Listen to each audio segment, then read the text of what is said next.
In this video, we will be graphing cube root functions, but before we can really do that, we need to take a close look at the parent function, which is the cube root of x.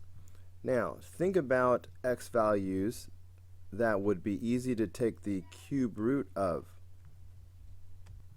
Of course, it would be easy to take the cube root of 0, because that would just be 0. And the cube root of 1 is 1. But after that, we're dealing with 8.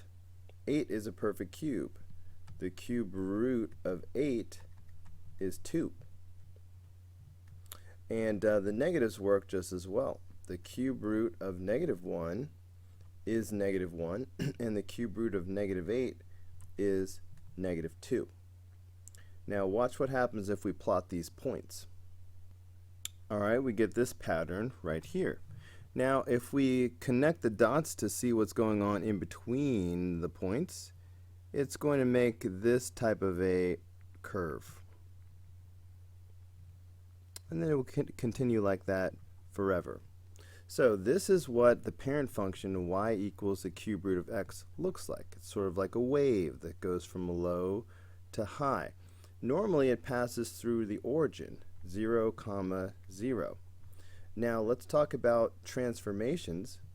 If we take this cube root of x, if I were to do a minus h underneath the radical, that would move the graph to the right h. If I did a plus k, that would move the graph up k. And the signs are important. If this is plus, it will actually move to the left. If this is minus, it will move down. So that should be enough information for us to take a look at the graphs on a multiple choice situation and narrow it down. So as we look at this cube root function, first of all, it is backwards from what we're used to seeing.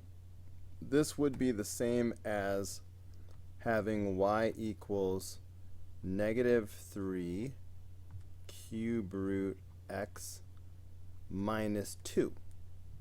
I'm not sure why this -2 is in the front, but we usually see it in the back like this. So as we compare this with our parent function, we remember that if we have something here under the radical, that's going to be a move left or right. Something added or subtracted on the end is a motion up or down. There's nothing being added or subtracted under the radical, so there's no left-right motion. But instead, we have this -2. That means that the graph should be shifted down 2. So that's one thing, it's down 2.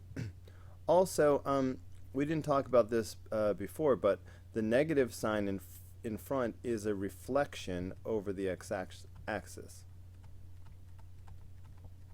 So that means that instead of having the graph looking like this, where it's going from down to up, since it is upside down, it should be going from up to down.